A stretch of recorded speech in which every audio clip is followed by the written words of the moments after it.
acho. Descansem.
Hello, everyone.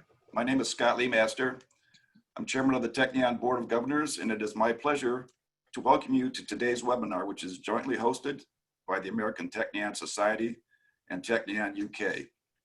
It is especially heartwarming to see so many friends from around the world have joined us today.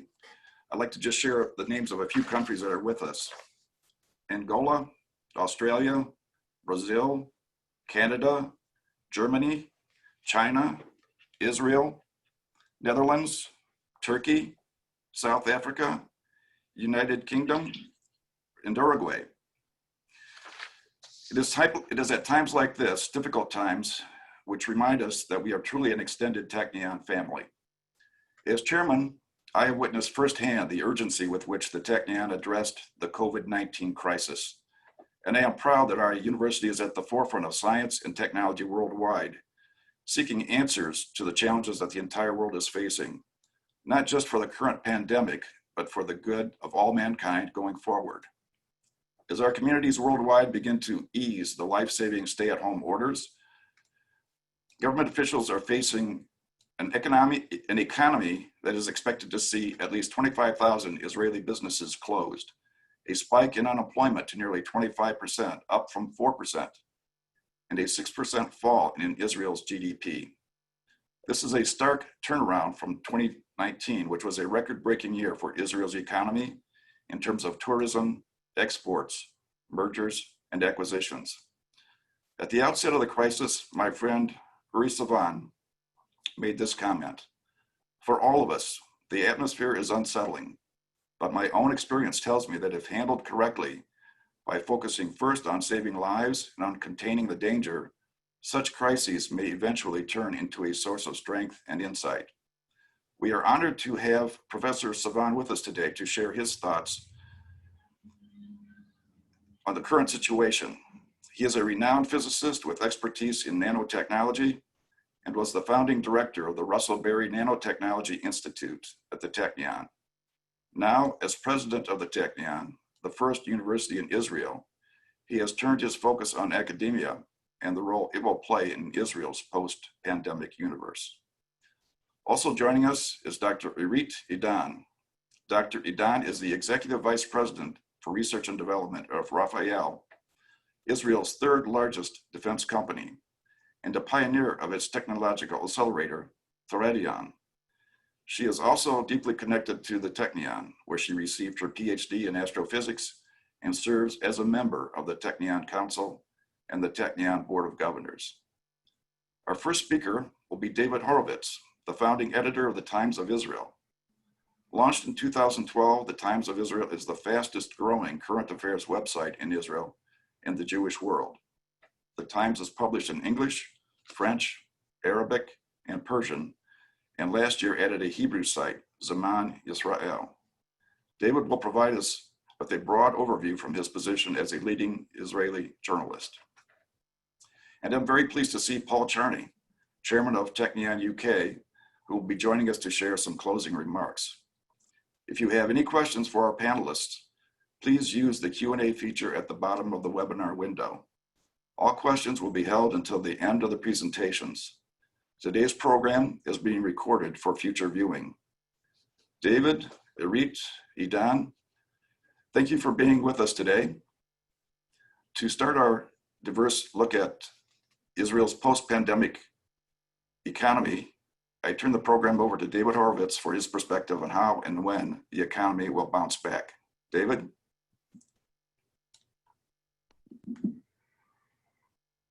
Okay, thank you, Scott. Thank you, everybody who's on this call. It's a pleasure to be doing this call with you. I hope you hear me okay. It's a little after 7 o'clock in Jerusalem. Wherever you are all over the world, that long list of countries, including the United States, of course, really happy that you're on this call. Briefly, first of all, my connection to the Technion is not as a student, I should stress, but as an admirer who's been privileged to speak on behalf of the Technion in many places, notably including the United States, many times over the years, and I get to highlight the Technion's radically central role, I would say, in the Israeli economy, science, tech, medicine, innovation, the overwhelming proportion of Israeli firms run by and established by Technion grads, the endless groundbreaking cutting-edge work that it does. I get to visit the Technion ahead of the trips that I make. So I get sometimes to see the labs and the computer surgery and the nanotech work and the cancer research, quite astonishing. And obviously, basically everybody else on this panel, on this call, knows a great deal more about all of that than I do. So they'll talk more about that. What I'll do is briefly give you some kind of overview of how Israel has been handling the COVID-19 pandemic, where we stand now, and a little bit at the end about how it's affected our work at the Times of Israel. So first of all, I think Israel recognized the potential danger and the very real danger pretty early.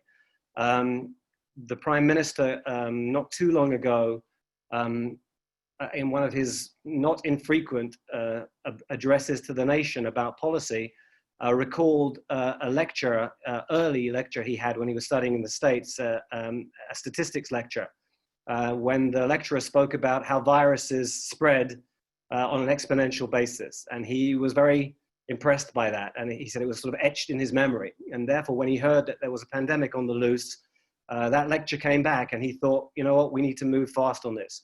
So relative to other countries, we closed down the airport, not hermetically right away, but I think we were among the first countries that told citizens, if you don't have to travel abroad, don't do it. And then we did actually close down the airport. And then there was this very strong message about staying home, again, quite early in the process. If you want to minimize contagion, stay home, element 2. And I think element 3 was the use of digital tracking from very early on, somewhat controversial. We have to make sure that those provisions are overseen properly. But the fact was that we instituted technology, which meant that you were told that if a few days after, inadvertently, you'd been very close for 10 minutes or so to somebody who turned out to have the virus, you should go into quarantine. You know, you all know about these techniques. We did them pretty early. I think those 3 factors were important. Netanyahu early on made some really dramatic comparisons and some really bleak potential assessments. He made comparisons with the Spanish flu and things from even earlier that could be even worse. And he spoke in terms of, you know, he intimated that tens of millions of people could die around the world, and certainly that tens of thousands of Israeli lives were at stake. Now, I'm not sure that the people of Israel necessarily believed all of those assessments, but they were probably floating around at the back of people's minds. And when he also said things like, you know, if you love your grandparents, stay away from them, people heeded it.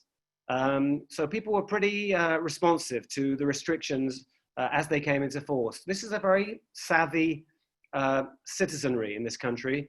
And we saw it all playing out. You know, it's a democracy. We saw on TV every night in the early weeks of this crisis, people from the Treasury saying, you know, I think we're overdoing it. We shouldn't be locking down the economy as much as we are.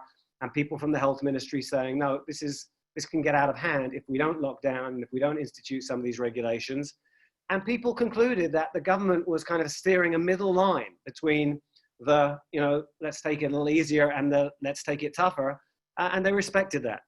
I don't think it's been perfect the way we've dealt with it. There was poor communication, for example, with the ultra-Orthodox community, not all of whose members have the same connections, media connections, and are, you know, many of them are not watching TV and don't have smartphones and so on. So there were some failures. Once the message got out, it was basically heeded across Israeli society. There were other inefficiencies. The airport wasn't as effectively a barrier as it could have been for the first couple of weeks, where people were not quarantined when they were coming in from abroad and so on. It's not clear how well we're doing now as we open up. Schools are basically back, but there's about 10,000 students and staff in quarantine because somewhere in their school somebody tested positive. We have a lot of kids in classrooms in Israeli schools. I'm not sure how typical that is and how much of a problem that's going to be. But overall, if you look at how we're doing, I would say that relatively speaking, it's astounding. And many of you have probably heard some of these comparisons, so I'll do this briefly. But, you know, we have fewer than 300 dead here. Those are terrible cases, right? Every one of them is heartbreaking and terrible. But when you make comparisons, when you compare us to countries with similar size populations, the Belgiums and the Swedens, we are immensely less badly hit in terms of death tolls. To take the UK, for example, I mean, Israel's got a population of about 9 million, Britain has a population of about 65 million, so about 7 times our population, and about 100 times our toll. The United States, about 30 times the Israeli population, and about 300 times our death toll. So, you know, Jewish communities, if you didn't gather already, I grew up in London. The British Jewish community, which is maybe 300,000 people, has had more deaths than all of Israel has had. So relatively speaking, our performance has been, you know, relatively very, very good. There's so much we still don't understand about this. There are people who've said, well, it's not that much of a success story in Israel because look at places like Greece and Lebanon, among others. In other words, countries in the neighborhood that are providing figures even better, if you like, than ours. So Greece, I don't know what to make of that. People will have their theories. Lebanon, can we be confident that their knowledge of what is going on and their capacity to report as clearly as we can?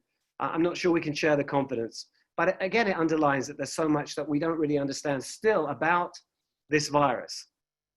You know, much of the focus of this call is going to be on, you know, economics after the pandemic and so on. So economically, I don't think we're quite as successful. There have been some missteps. There's been a lot of government help, but it's not always been as available as it should have been. And there's a lot of argument about whether it's been directed as effectively and as appropriately as it should have been. You know, the economy has hurt very much. We had less than 4% unemployment in Israel when this crisis began. And we, you know, at its height, the unemployment was 25, 26%. A million Israelis unemployed. That's starting to come down now. But most estimates suggest there'll be maybe 400,000 unemployed at the end of this crisis, assuming, as we'd like to assume, but we can't really assume, that some kind of end is in sight. So there's a partial economic meltdown. A lot of harm to small businesses and independent businesses, a lot of work to be done. You know, a couple other things I want to touch on, just in terms of comparisons with other countries. For me personally, you know, this is a country that's very divided, Orthodox, secular, Jew, Arab, left, right, and yet we've held together incredibly well in this crisis in terms of social compact, you know, mutual consideration, if you like. I think that's emblemized. Many of you would have seen the photograph of an ambulance crew, 2 paramedics outside their ambulance, one Muslim, one Jewish, one praying towards Mecca, one praying towards Jerusalem, which were in opposite directions. That's kind of emblematic, you know, holding together, being mutually responsible as a society, something that we maybe took for granted in Israel, but we shouldn't take for granted, I don't think. And just very briefly, I'll touch a little bit on our work at the Times of Israel. You know, and I think it's relevant for what the Technion stands for as well, the efforts to get things right, to be responsible. So in our journalism field, you know, we've tried to understand what's been going on, to report it effectively, not to sensationalize, to speak to lots of experts when there are real, genuine breakthroughs on the road to a vaccine, to report them, but without overstating and so on, to try to give readers a sense of clarity. And I think, you know, that's been appreciated. We've seen, you know, a great deal of traffic on the site. I don't want to start bragging about numbers, but I think, you know, there's a lot of toxicity in terms of the international climate in some of your countries. You know, this pandemic has exacerbated some social divides, but I also think there is, you know, maybe a largely silent majority who are serious, who are nuanced, who want to understand what's going on, who are respectful of each other. And we have tried at the Times of Israel to be part of the constructive, effective provision of information and perspective and so on. And I think people are receptive to that.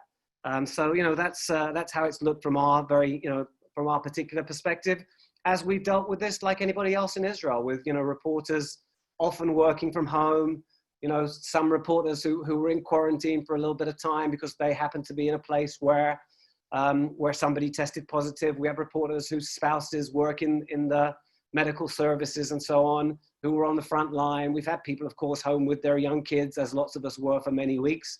And we've tried to deal with it and do our work, as everybody has across Israeli society, as best as possible.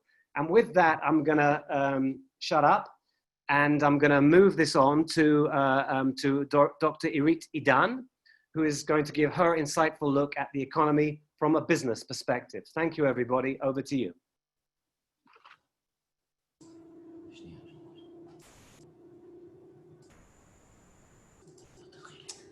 Thank you, David. Hope you all see the screen. Good morning, afternoon, and evening. And thank you both Technion US and UK Society for the opportunity to be part of this special event. Let me start briefly by introducing myself. First, I'm a proud graduate of the Technion. I got my 3 degrees from the Department of Physics, where my graduate work was in astrophysics, focusing mainly on binary stars, supernova evolution, and related topics. Well, until this day, I'm glad to be able to cooperate with my colleagues at the Technion and to continue my passion in theoretical and numerical astrophysics. I served on the board of governors of the Technion and on its council. I am married to a Technion professor, and our 2 children are students at the Technion. Altogether, we are a real proud Technion family. After graduating from the Technion, I joined Raphael as a theoretical physicist.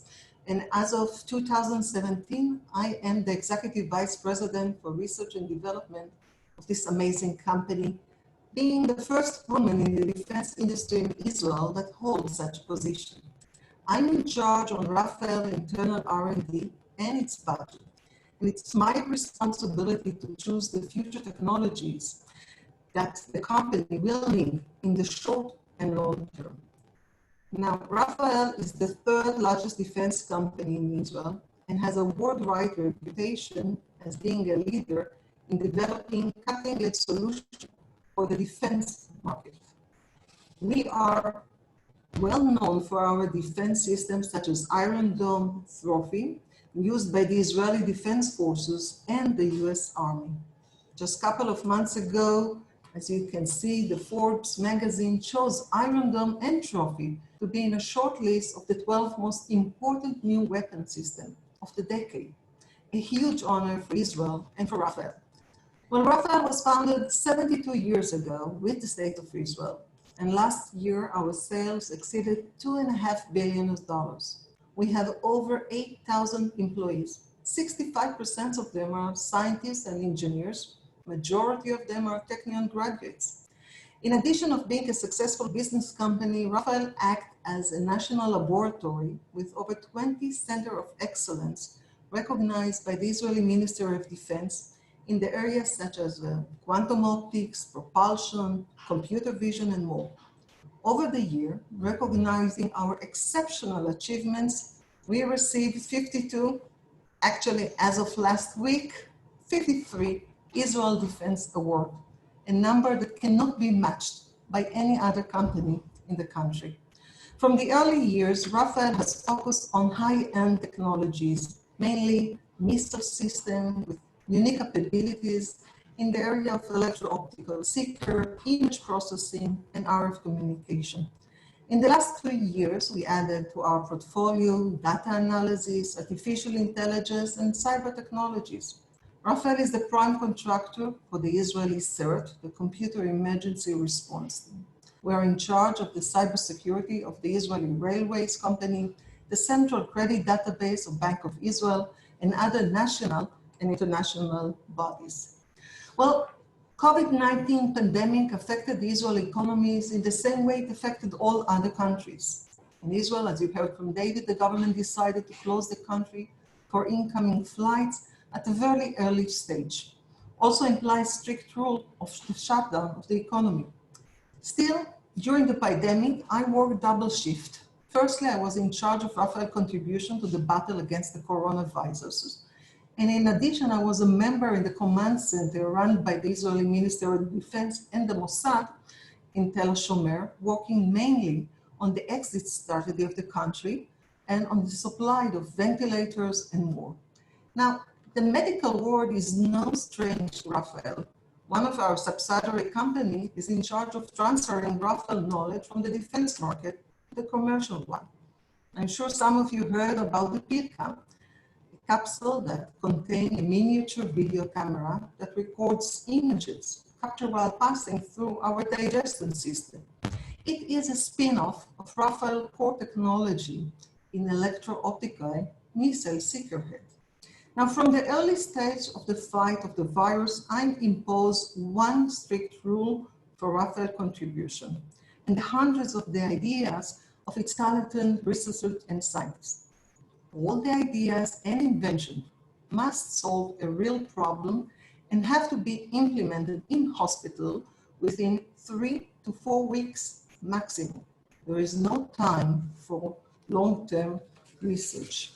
Now, our autonomous robots help medical staff in the corona wing to deliver food, medicine, or establish communication between patients and the families outside. Such robots are now acting in almost 10 Israeli hospitals. We design protective hoods for patients that require open ventilators and prevent the spread of the virus in the room. Rafael joined hands with a small company that manufacture FDA-approved ventilators and helped them to triple their production lines. We designed together with the emergency room doctors adaptive sleeper for the ventilator, so one machine can be used properly for more than one patient. Almost all our designs were made available for free to anyone around the world. For example, our blueprints for adaptive splitters or the ventilators or the protective hood are now in Florida, Chile, Spain, and other countries, hopefully helping others.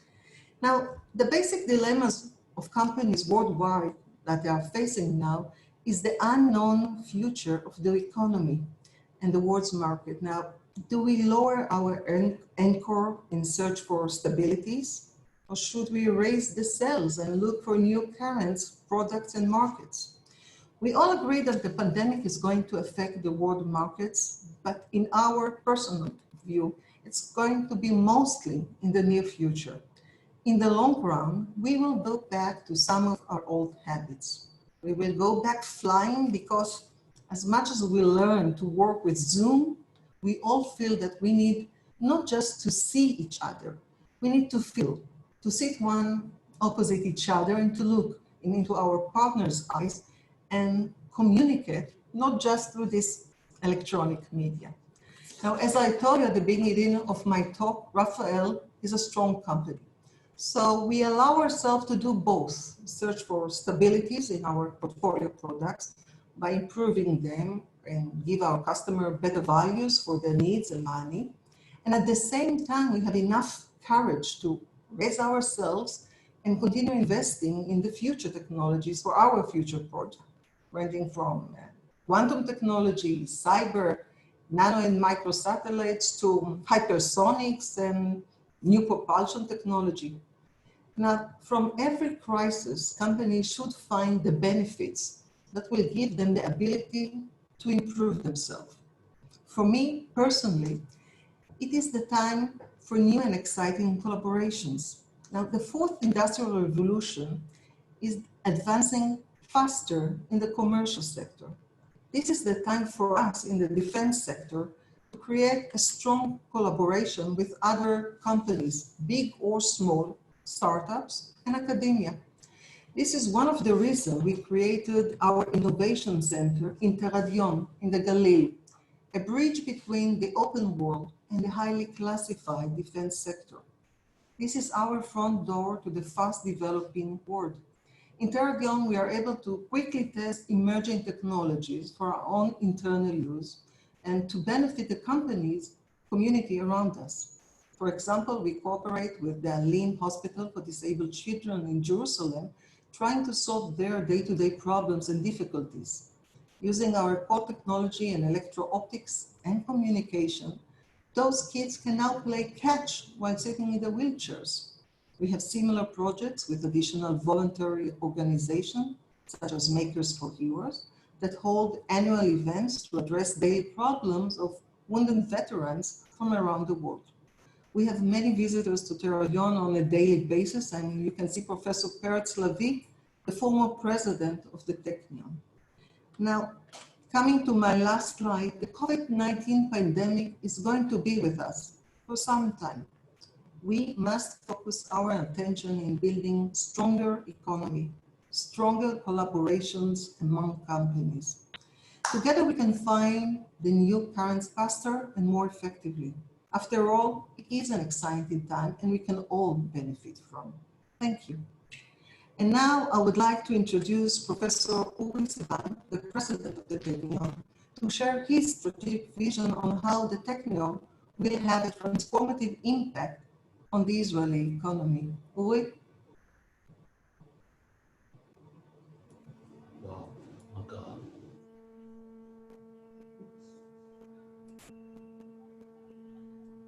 Wow, אין לך קול.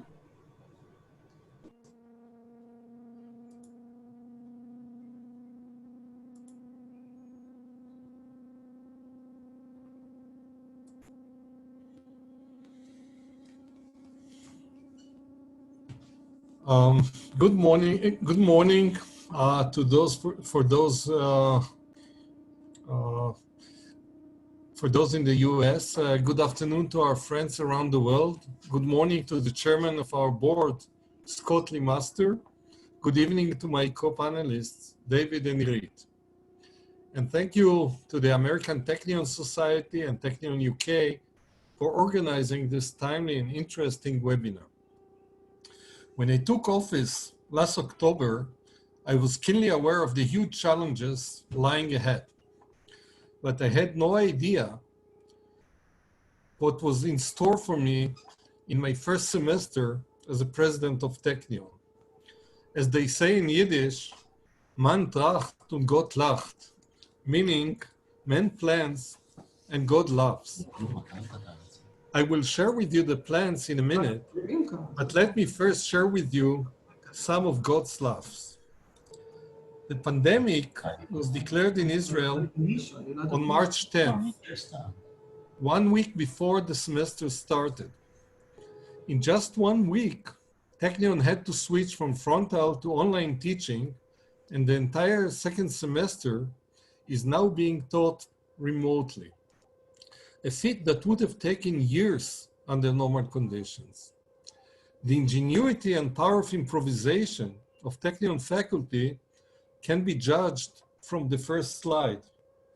So you're welcome to take a close look at this slide, where you can see our chemistry professor, David Eisenberg, teaching his class online from the refuge from his 5 children that had to stay home since schools were closed as well. I leave it to the audience to identify some of the teaching props in his bathroom. I'm sure you can identify, for instance, the toothpaste, the bathtub, etc. Within 2 weeks, government regulations dictated an 85% cut in personnel on campus and closed all labs and research facilities except those working on COVID-19. The response on campus to those challenges was truly remarkable. In less than a month, over 50 labs across campus applied their knowledge and research capabilities in that direction. Dozens of collaborations with other research institutions, and especially hospitals here in Israel and abroad, were initiated in diverse fields such as AI and big data tools for decision makers, diagnostics and biosensors, antigens and vaccines, all the way to protective gear for the medical staff. Totally new research directions, which will stay with us for the foreseeable future. And then, and probably most importantly, there were people. Nearly 2,000 Technion employees were sent on leave of absence or forced vacation. Thousands of students lost their jobs, and many lost financial support from their families. Technion moved swiftly and decisively. Within a short while, with the help of Technion societies around the world and in Israel, a student emergency fund was established. The response was overwhelming, and we thank you all sincerely. I'm really proud to say that not even one student had to quit school due to financial hardships. We also ask our faculty members to contribute 5% of their salary over 3 months to help employees in need. The response there was also truly amazing and heartwarming. I'm proud to report that the support provided by the Technion family to its students and staff was unprecedented in Israel. So what have we learned from the pandemics? First, we learned how strong and cohesive the Technion family is and how important this is in time of crisis. The concern and solidarity shown by the Technion family worldwide has been extraordinary. Here at Technion, students, faculty, and administrative staff worked tirelessly to take the semester online, launch new coronavirus research projects, and support communities in need within Technion and in Haifa. And I'll come back to that point later. Second, we learned just how resilient and innovative Technion is. The innovation and improvisation shown by our researcher was truly remarkable. Some research projects went from drawing board to manufacturing and deployment in hospitals in Israel and the US in just 2 months. And I'll come to the conditions for that again later in my presentation. Prior to assuming office, I formulated a strategic plan for Technion, focusing on 3 directions, shown here. The first direction was restructuring research on campus to cut across the traditional boundaries between disciplines, setting up a network of multidisciplinary research institutes focused on some of the grand challenges of the 21st century: human health, energy and sustainability, and advanced manufacturing. This restructuring is really essential since the traditional structure of all universities, as well as Technion, is vertical. We are built with faculties which are disciplinary entities. However, the grand challenges of the 21st century don't really care much about our structure, and they are multidisciplinary by nature. Take, for example, human health. Obviously, human health involves medical school, and Technion has a medical school. It also involves hospitals, but it also involves life sciences, physics, chemistry, computer science, electrical engineering, mechanical engineering, and even product design. So you can see that the right structure for addressing this grand challenge is very different from the university traditional structure. And this is the reason for this deep restructuring process that we are now launching. The second vector or component in my strategic plan was developing leadership and entrepreneurial skills among our students and educating them to address social and environmental challenges and how to integrate them with the technological challenges they will face throughout their careers. Technion focuses on educating the technological leaders of tomorrow, or society leaders of tomorrow. If you think a little bit about what it takes to be a leader, you would realize that what differentiates leaders from the rest is a broader view. The fact they understand the technology they produce or the science they do in a broader context, in a context that takes into account societal aspects, environmental aspects, ethics, and so on and so forth.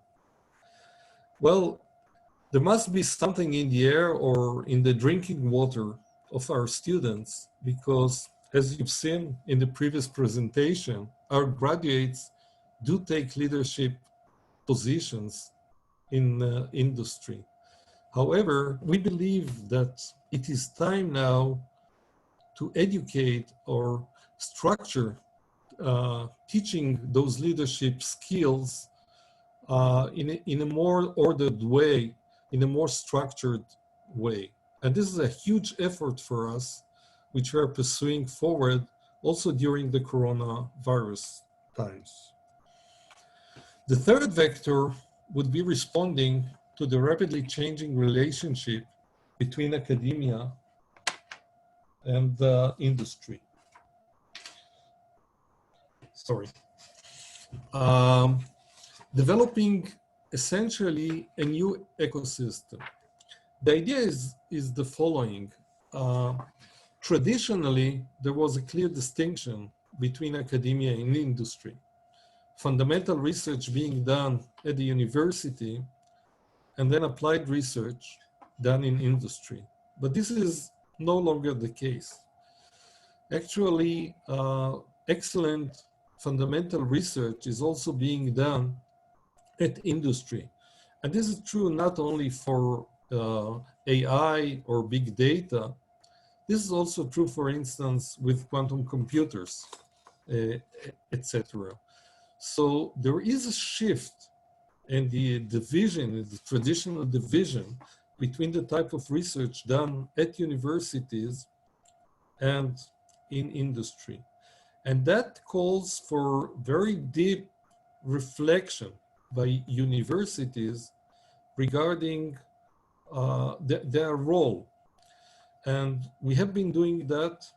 We are working very hard on that, basically on two aspects of it. The first one, as you can see, is streamlining technology transfer from the university to industry. The timescales in which one needs now to transfer technologies from the lab to industry is much faster. If it could be years, several years ago, but now one has to shift this technology or transfer this technology within months, and in certain areas within weeks.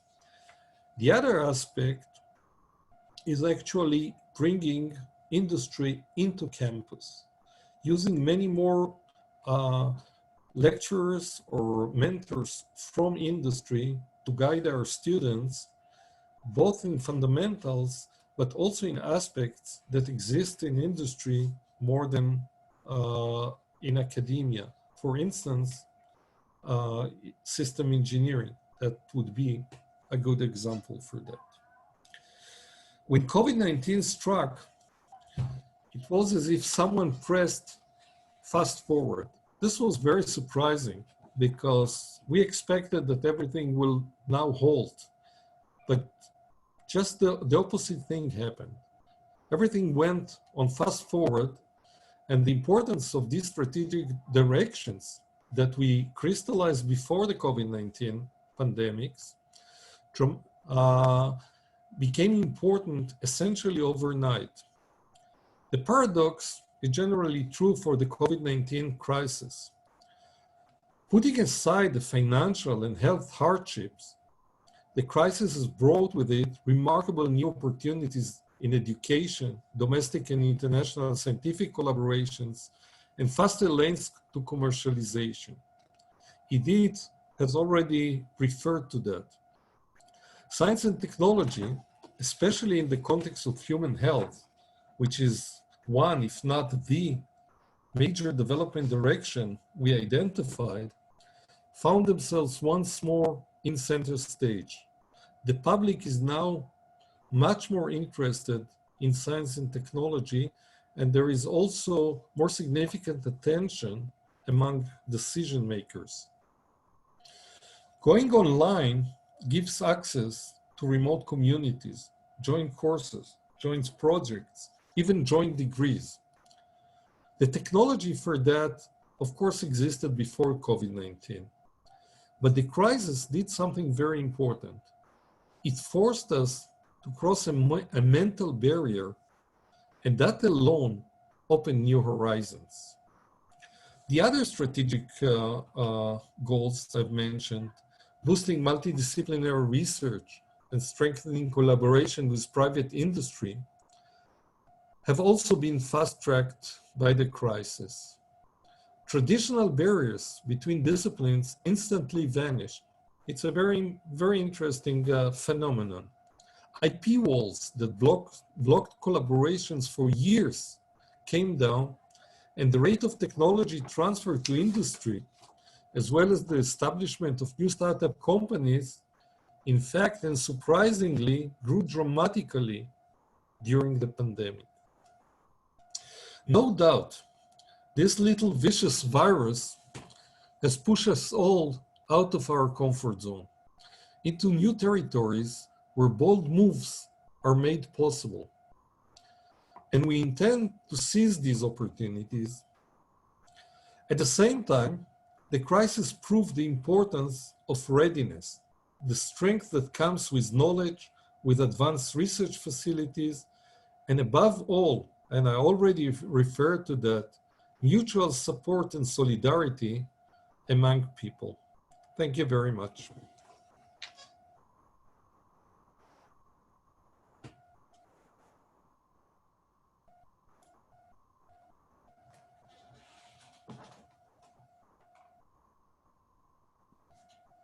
Okay, I think the floor is back with me. I don't want Irit or Uri to go very far because I just want to ask each of you a very quick question. What I think is interesting about what both of you said, underpinning what you both said, is that in this terrible, difficult period, you've managed not merely to keep functioning, but even within certain parameters to thrive. And I just want to ask each of you, maybe we'll go with you first, Uri. You mentioned that various innovative projects kind of were accelerated from early stage research to even use in hospitals and so on. So just briefly, give us an example or two of something that was pushed ahead and immense progress was made on in the last couple of months. Well, thank you. Well, those who are interested in more details can search our website where over 50 projects related to the coronavirus are listed, and there's lots of information there. I'll just focus on a few. It's a random sample. One of the immediate needs was for protection gear for the medical staff. In fact, the bottleneck in this crisis, and what frightened people most, is to lose the medical staff in our hospitals, either by infection or just by isolation. Turned out that the protection gear they had was insufficient. And here, very quickly, Professor Ezri Tarazi and others developed a far more efficient protection gear for the medical staff. It was already deployed in Israeli hospitals around the country, but this protection gear was in fact also deployed in New Jersey, in the Holy Name hospital, one of the hospitals that treated one of the largest populations of infected people in the States. So this is one end. A totally different end would be AI-based and data-based, big data-based algorithms that help decision makers predict how the pandemics is going to evolve, and particularly how is it going to evolve in the different regions of Israel. And that facilitated somehow treating different areas in Israel on different footing. So that's a second example, very, very different example. The Great. third one would Just be diagnostics, which is still totally different, a totally different direction. And as you mentioned, I mean, it was amazing to see how fast all those technologies evolve. It was very impressive. And as I mentioned, I believe that part of it was the fact that we were all pushed out of our comfort zone. And turns out that when people are pushed out of their comfort zone, they're far more susceptible to make changes, to take bold moves, to give up IP rights, everything that apparently blocks us in the commercialization of technologies under normal conditions. thank you, Uri. Very, very briefly, Irit, same question to you. Is there, first of all, where can we read more? Because you won't have time to tell us everything. And then an example or two of something that has soared ahead because of the new demands of this challenging era. Well, it was. I completely agree with what Uri said. We moved from our comfort zone to new zone. Through the entire time, Rafael kept on working. We still have to produce Iron Dome missiles. Doesn't matter if there's pandemic or no. So Rafael was working through the entire time in shifts and according to the Ministry of Health regulations. But we learned from that pandemic time that company needs to work both in physical world and in digital world. Okay, we cannot focus only on one world. Well, the pandemic moved us from the physical world towards the digital one, but in a couple of months from now, we can all be under a cyber attack, for example, then we have to move from the digital world to the physical world. So companies need to balance between those two. Well, I think Uri was right. I think one of the things that really flourished during this pandemic time is everything that has to do with data.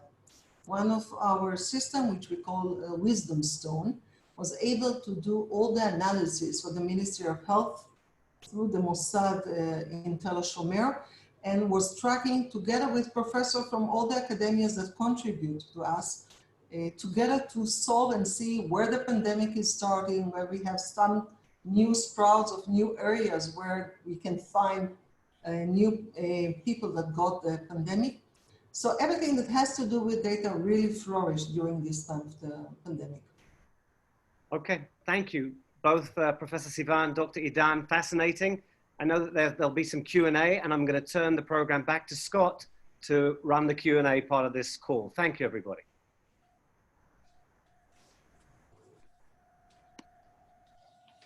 Thank you, David. Thank you, Uri. Thank you, Irit. Uri, going back to my previous comments, not only are you a brilliant nanotechnologist, but you can foretell the future, because I did comment at the beginning about your point of view that crisis can lead to opportunities, and that certainly did turn out to be the case. I want to thank all of you for participating. And to handle the Q&A session, I'd like to introduce Jerry Kleinman, ATS Executive Director of Principal Gifts, who will moderate the Q&A session with David, Irit, and Uri. Please continue to use the Q&A feature at the bottom of your webinar screen to submit questions. and we will try to get to as many as we can. Thank you, Scott. Nice to be aboard. I have a general question from several people about the state of the reopening of the Israeli economy and business, and when will tourists be welcome? And the second part is, what is happening with the Israeli GDP and unemployment? So I'll throw that to Professor Idan, to Dr. Idan at the moment, and then to David Nuri for comments. Well, what we will see, I guess, in the near future, it depends on whether we're going to see the second or the third wave of this pandemic. I think everything has to do with that. Hopefully, things won't happen this way, so we have to be optimists. I'm not sure it's going to affect the GDP of the 2020, but there will be effects on 2021 in that respect. At least in the defense market, for the moment, I don't see as the one in charge of the R&D of Rafael, there is no change in the technology or the budget that I'm investing in that respect. But looking to 2021 or 2022, I think the world market of the defense is going to be much more difficult for companies, and that will affect us in the defense market doing the businesses with that. But unfortunately, we live in Israel. We are surrounded by our enemies, so there will always be need for a defense company. Situation in the world is not so quite as well. We can see what goes on between United States, Russia, and China. So, well, peace won't be here in the next few years. So what we have to do is to overcome these next 3 years, and I believe things will go back as they used to be before that. I'll just add, Terry, I'll do very briefly on the tourism thing. But first of all, we don't know, but in the last week or two, gradually schools have been going back. Mid-June, they're talking about places of entertainment reopening, cinemas, theater, and so on, with 75% maximal capacity. So with social distancing, Israeli soccer started at the weekend without crowds, right? So that there's a gradual process, obviously. We heard today that some kind of leadership delegation from Cyprus and Greece is on the way here to discuss tourism back and forth. There's been talk of a sort of group of nations that are doing relatively well in fighting the virus, beginning tourism between them. We'll see how that plays out. The Israeli Airports Authority is demanding a return to relative normality, and the authorities are saying we can't do that yet. So the first thing I think we can say is in June, we're not going to have anything like anything remotely normal airport-wise.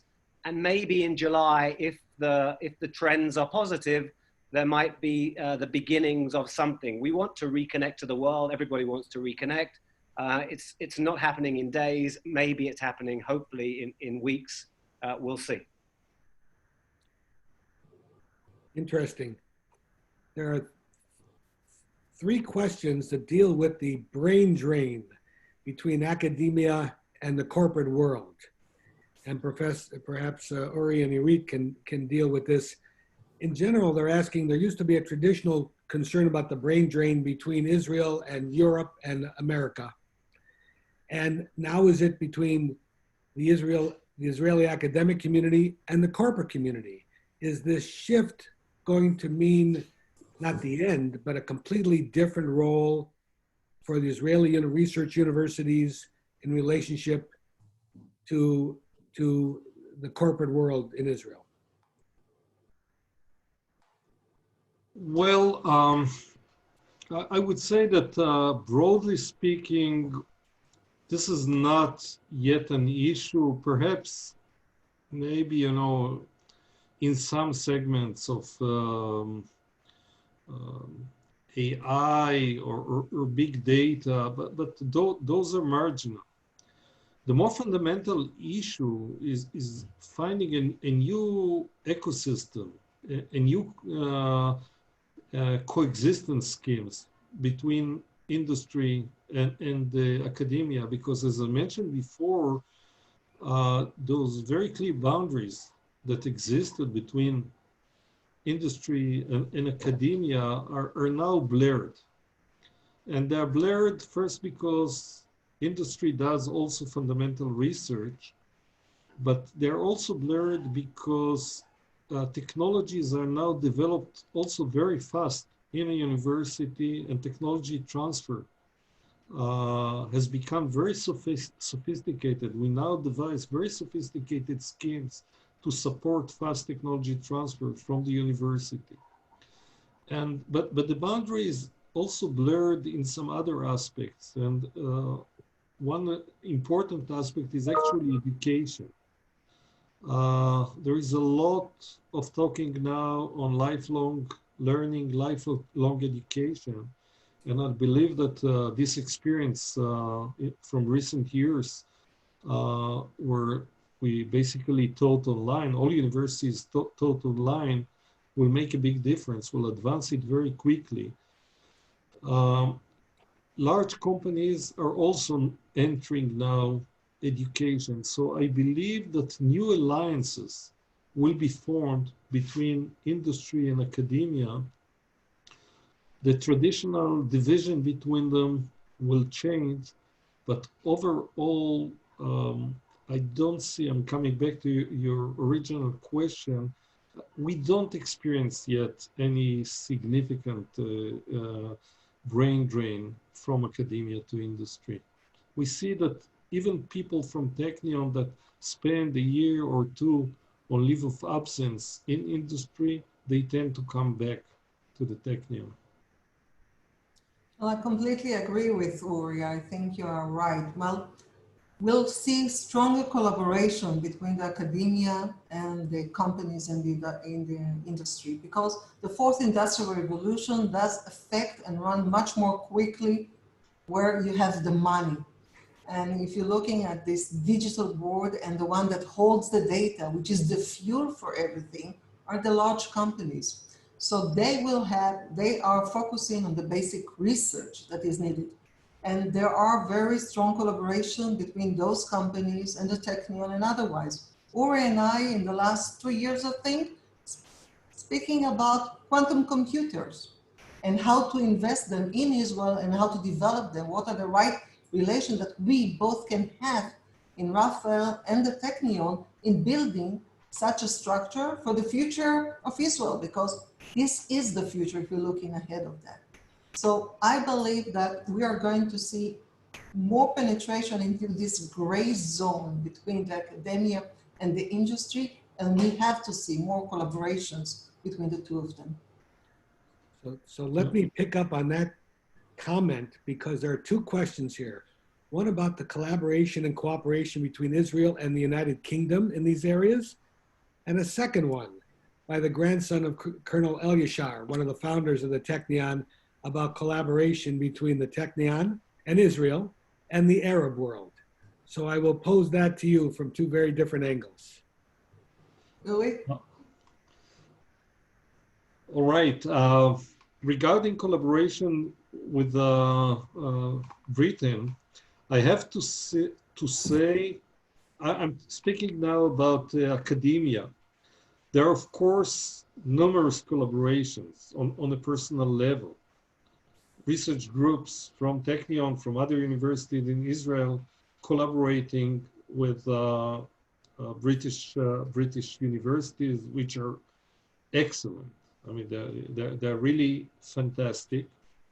We do suffer though, and I've been trying to promote it. We do suffer from the lack of a joint research foundation with England.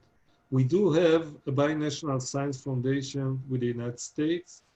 We have a binational science foundation with Germany.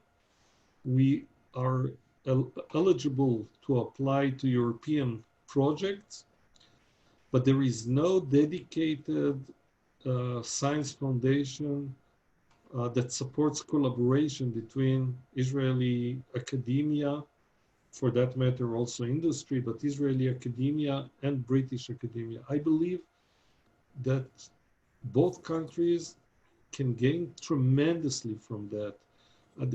I have to say that the style of science being done in England and in Israel is conceptually is similar. It is very easy for us to interact with British scientists, and such a joint science foundation, I'm sure, will be very, very fruitful.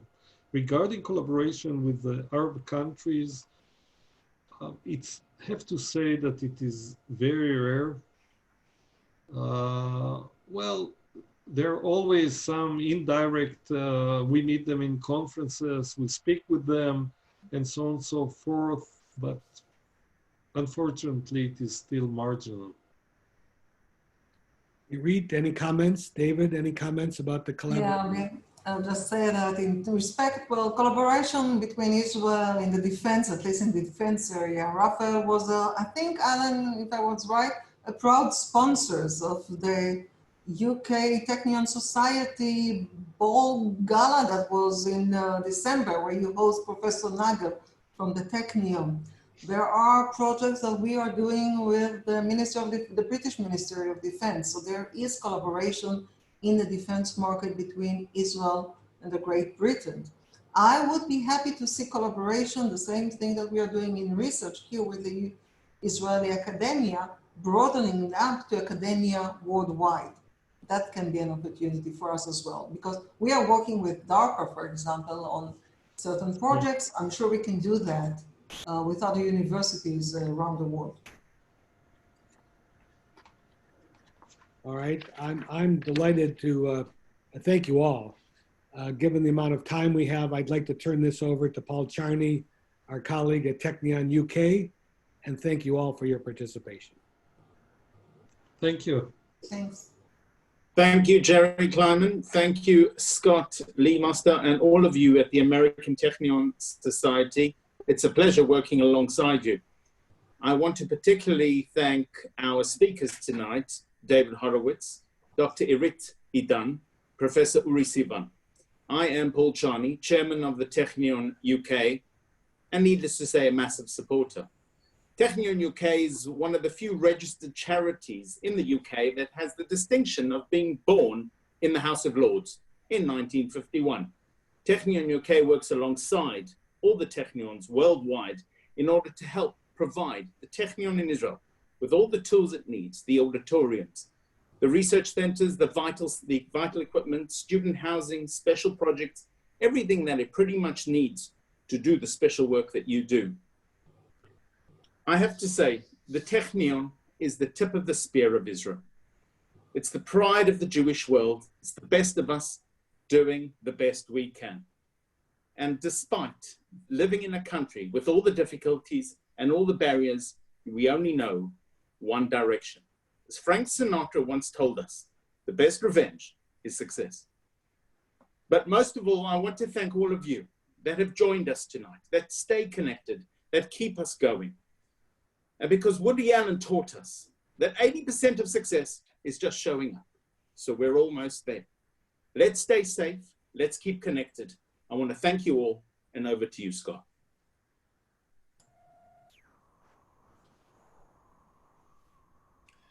Thank you, Paul. It was great to be with you on this webinar. I want to congratulate you and thank you for your hard work, yours and Alan's and your boards. There's a real sense of rejuvenation in the UK, and it's wonderful to see. As we have just heard, the key to the Technion success is collaborative relationships.